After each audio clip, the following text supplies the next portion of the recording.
a Dear Media original podcast.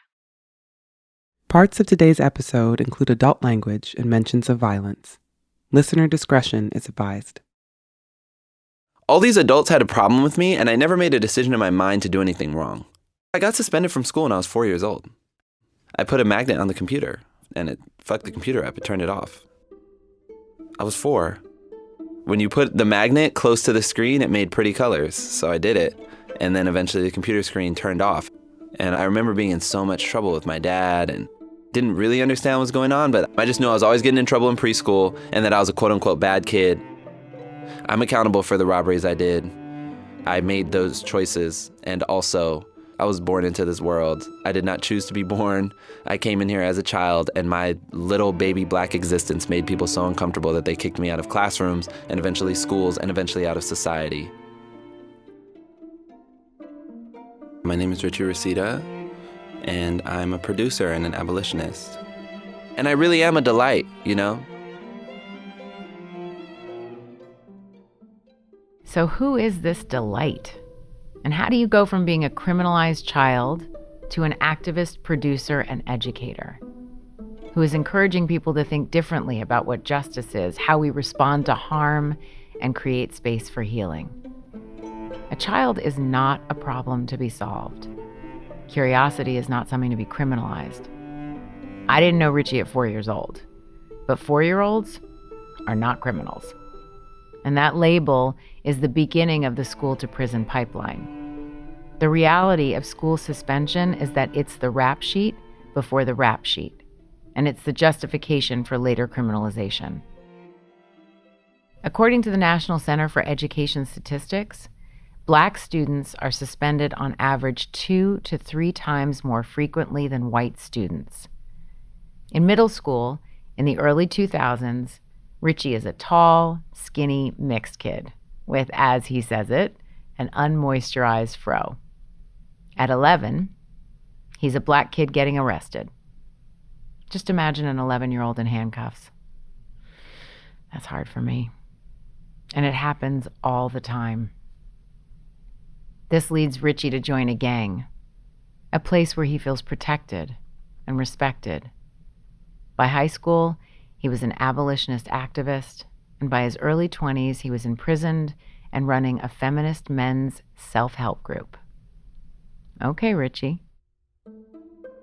I'm your executive producer, Tracy Ellis Ross, and this is I Am America, where we meet people who are redefining their own identity, the idea of community, and the possibility of our country. These stories are beautiful, heavy, and light, and they allow us to reimagine and reframe what we know about this country. Today's episode is part 1 of 2. We'll bring you the second half next week. This episode is produced by showrunner Nicole Hill, and this is Richie Reseda.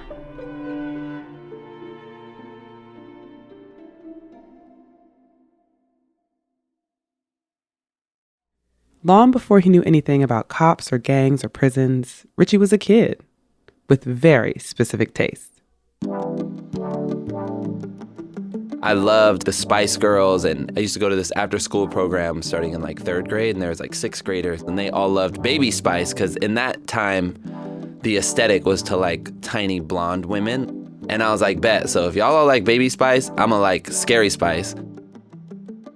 I didn't even put 2 and 2 together. It's like because she was black and I was black. I just knew she was cool, and she wore like leopard print, and her hair kind of looked like my hair, you know?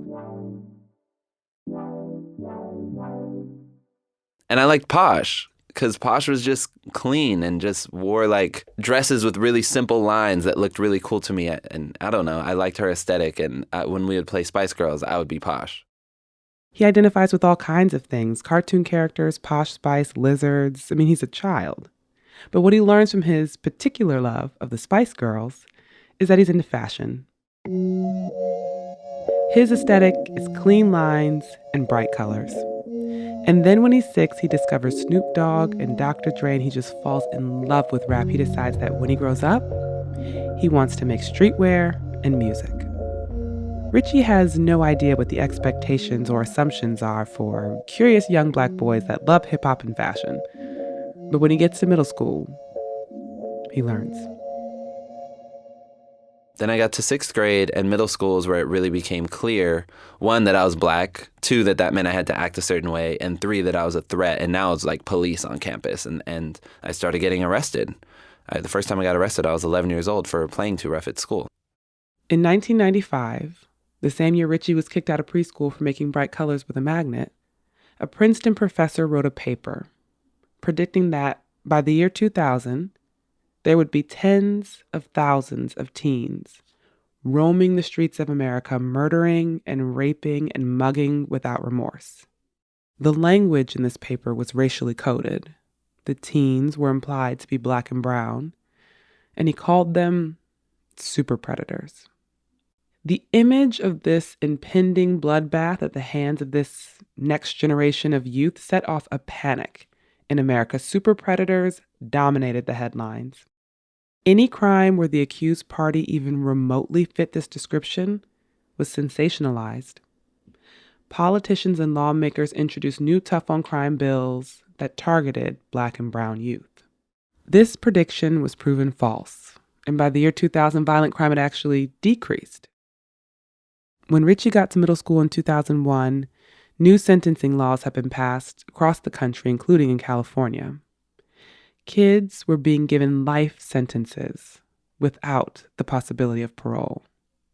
Teenagers were being sent to adult prisons. When I got into 6th grade, I came face to face with patriarchal expectations that I needed to be violent and emotionless and have money and quote unquote have women in order to be a quote unquote real man.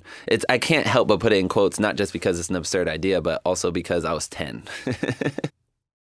And it's not just that I felt pressured to be that way and I didn't want to be that way. I did want to be that way because the gangsters, the thugs, they were treated just like I was treated, like the enemy, except for they barked back at society, you know?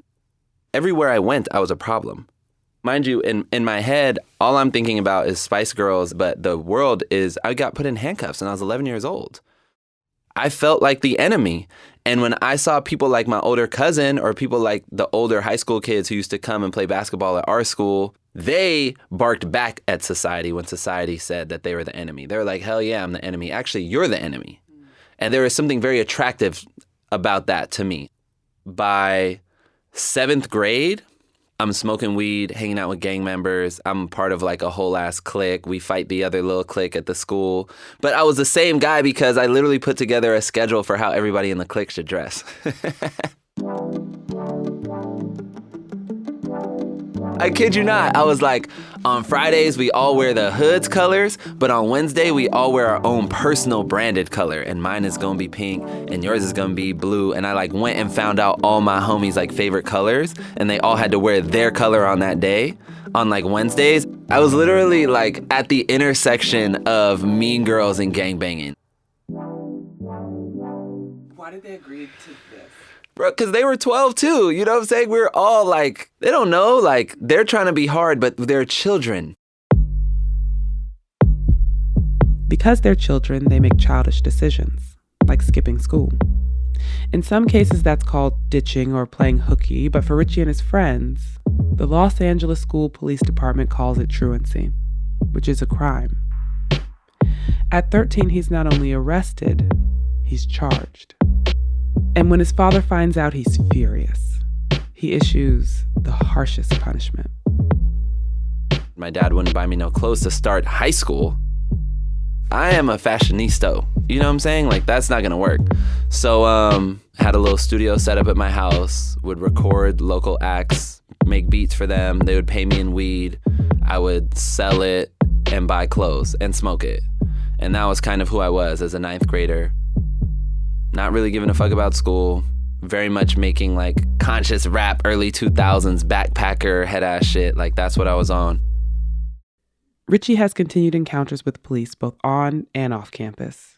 He keeps selling weed and making music and hanging out with his friends and hating his interactions with adults. Richie's led to believe that all the trouble he keeps finding himself in is happening because he's a bad kid.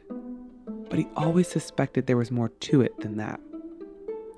And then a pair of guest speakers walk in his class and tell him that he's exactly right. There is.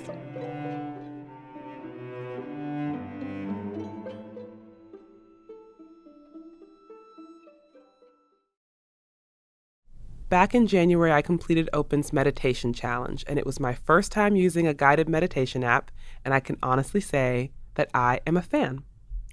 Open is a mindfulness app built to transform your life. You get to experience the power of combining breathwork, meditation, and sound with the click of a button.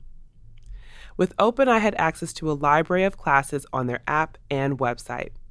My favorites were the short meditation classes because they're 5 minutes, which made them easy to do in between meetings, on my way to a workout, or right before bed, which I found really helpful. Open also has movement classes like yoga, Pilates, and HIIT, so you can strengthen your mind-body connection. Respark your joy for meditation and experience everything Open has to offer when you visit withopen.com/America. Find the link in the show notes to practice for free. Go to withopen.com/America to sign up. In high school, Richie's a pretty typical teen. I had a girlfriend who I was obsessed with. I had the same best friend from middle school. My homies who were on gangbang shit and this squad of girls who are still like my family to this day. That was my circle, you know. We were all like little pothead kids. He and his friends hate school as much as they sense school hates them, so they don't try. They had taken all the kids who were failing and put us in the same track of classes. So we all had math together, history, science, all together. And even though I went to a school that was over 70, 80% Latine, that class for the failing kids was over half black. And then, you know, wherever the black kids are at is like where the cool kids are at. So it was almost cool to be in like the failing class. And that's where me and all my homies are at. Then we had this teacher, her name was Miss Curry. Shout out to Miss Curry. And Miss Curry brought in one day these two young black people. We didn't interface with a lot of young black people in their 20s, you know? So when these two like cool young black folks came in, I was very much paying attention. Their names were Patrice Cullors, Mark Anthony Johnson. Mark Anthony wrote the word mass incarceration on the board and said, raise your hand if you know that you have a higher chance of going to prison than going to college. And I really paid attention to what they were saying. At this point, as a 14-year-old, I had been arrested or detained more times than I could honestly tell you. I'd been kicked out of schools and classrooms more times than I could tell you. Like, I didn't know all the language and all the stats, but I knew racism was a thing. I knew it. It had to be. Richie starts attending meetings and making friends with activists, and they show him a completely different model for standing up for himself than the emotionless, bark-back one that he and his friends have been imitating since middle school. He learns about the abolitionist movement's efforts to address harm through community empowerment instead of policing, and this just makes sense to him. And he's introduced to feminism, and in particular, Black feminism. Mark Anthony and my other mentor named Vitali, they used to take me to these feminist men's groups where we would read bell hooks together, and I would see men be able to be full humans, where they could hug. I remember the first time a man really hugged me without like the aggressive bat pack or like the handshake in between our bodies, just like a regular hug. I like froze because I was like, is this okay? And being around those dudes and just seeing that men could be people was very freeing for somebody like me who, my favorite show at this time was America's Next Top Model. Richie has fallen in love with the movement, but he does feel like he's living a little bit of a double life. So my homies who I gangbanged with got kicked out of my high school. We're connected by phone and we hang out with each other after school, but they were all at another school now. So as I started being politicized and going to rallies and going to teach-ins and like really getting deep into community organizing in LA, I wasn't around my homies on an everyday level like that. And so I had like these two friends that I was really close with. I had my movement friends and I had my homies. And I remember feeling kind of torn because I felt so deeply and authentically connected to both of them. People would ask me like, which one is the real you? Like, are you this poetry spitting like deep movement person? Or are you like this street dude? And I would always be like, both, like that's just how I really was. But I did feel a disconnect because I felt like the movement was really our ticket to freedom. And it was like the people who we were fighting for, who were affected by these racist policies the most, were my homies in the streets. And I was always thinking about how to bring them into the movement. I still really believed that feminism was what would set us free ultimately, though many times I was too afraid to express those values based on the ways that I would be judged. He spent most of his life being labeled one thing, but now he's seeing this abolitionist, feminist version of himself, and Richie likes that guy. He becomes a vocal advocate for decriminalizing truancy on his campus. He keeps designing clothes and making music, and he starts to believe that he's not a bad kid. But this kind of change and growth and awareness is rarely achieved without opposition. Bell Hooks wrote that smart Black boys who want to be heard often find themselves cast out, deemed troublemakers. After the break, Richie's in trouble.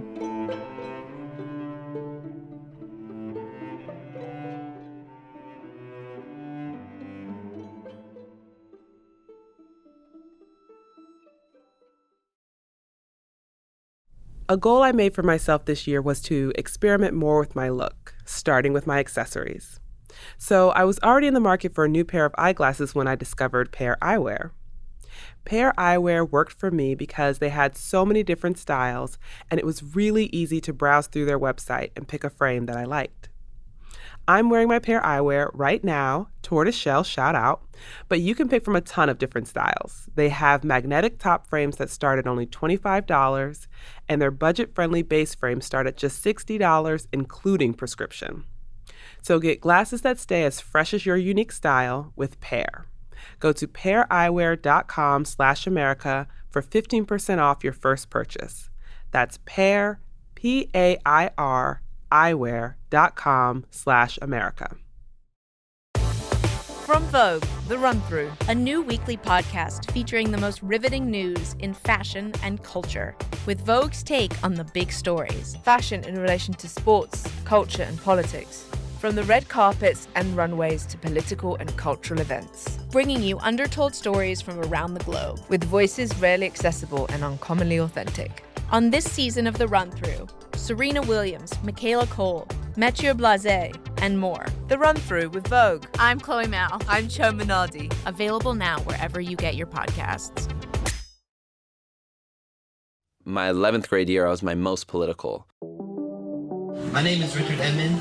I'm 15 years old, transit dependent, and I'm a Black male high school student.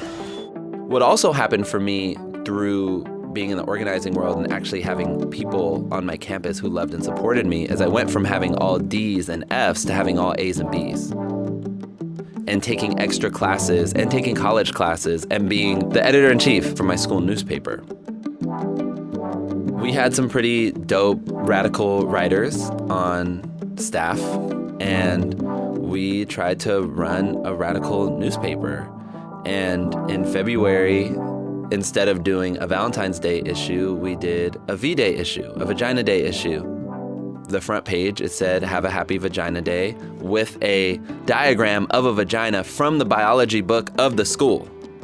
And there is articles on the vagina monologues, on the history of V-Day, on like the tabooing of the vagina in cultures all over the world. The school went fucking nuts. The security guards were driving around from classroom to classroom where the papers had been delivered and snatching them out of kids' hands and taking the boxes off of teachers' desks. And the principal called us all to the journalism class and was like, "We are recalling this paper. You cannot do this."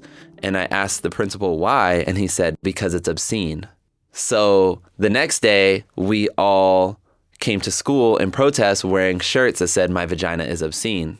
And anybody who refused to take off the shirt was suspended. So I was suspended. The school just didn't fuck with me because of shit like that, because of my student activism. I've recognized there are two kinds of people, two kinds of organizations, two kinds of politicians, and two kinds of administrators. Those who work with me and those who work against me. I had finished all of my credits in time to graduate with the 12th graders, even though I was in 11th grade. That was my goal because I just wanted to get the fuck out of school because school fucking sucks.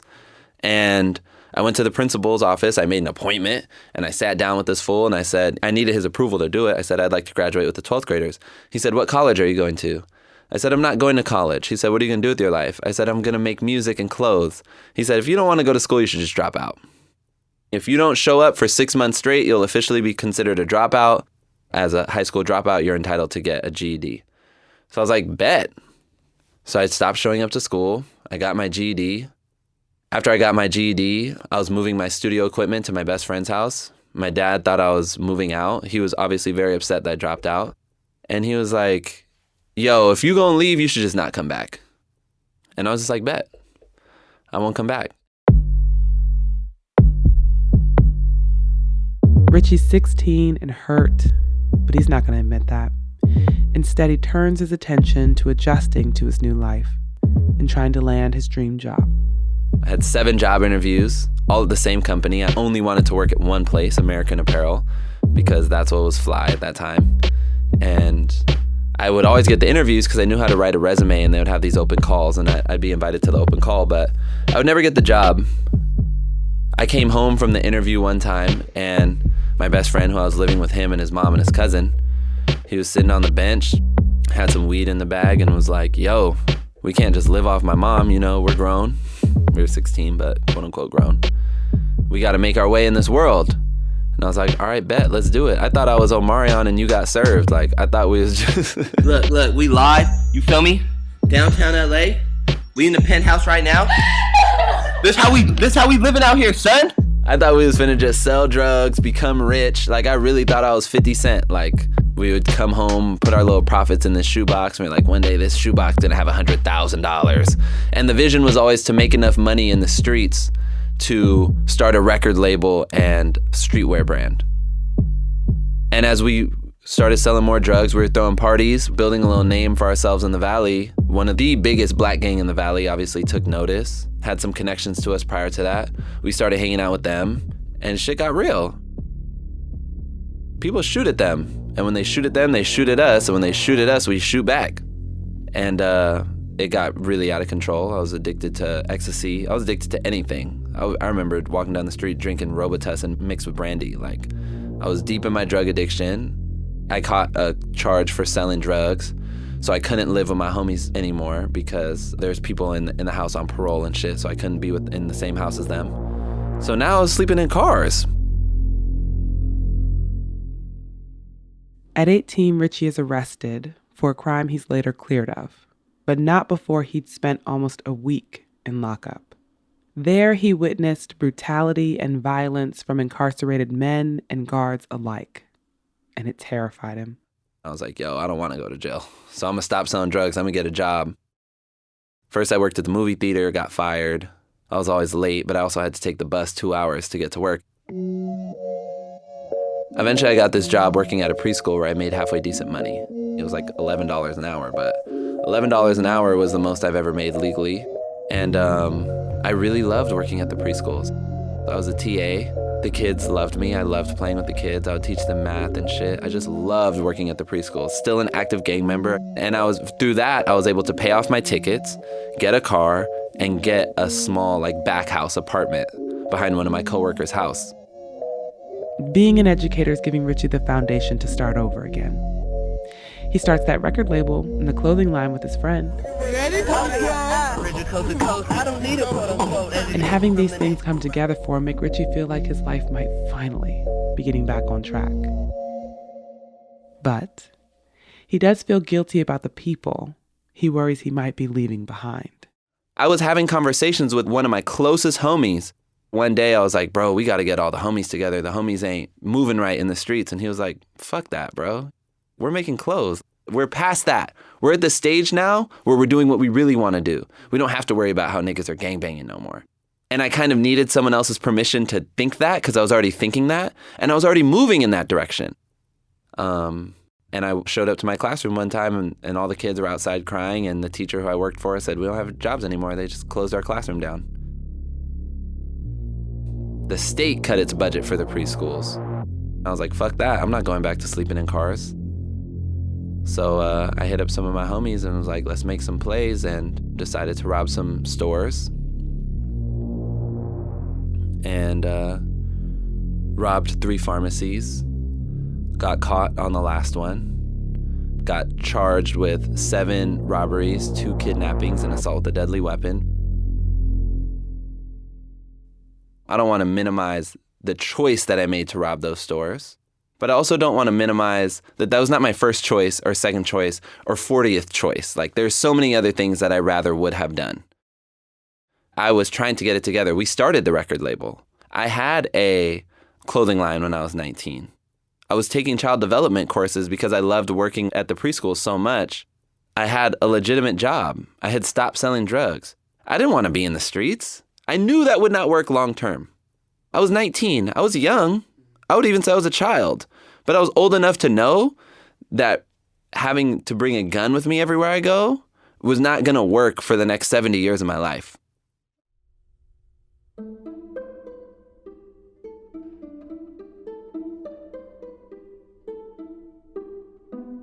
Oh, wow. Richie was not meant to survive a system that continuously labeled him as a problem. School, the place meant to nurture and develop Richie's individuality and his passion, labeled him a problem at every stage of his development and punished him accordingly. And it makes you ponder how many beautiful souls we've been robbed of. More than that, how many people have been robbed of their own promise? But the curiosity that led 4-year-old Richie to play with a magnet to make pretty colors will be the spark he needs to reimagine his future and define his own identity.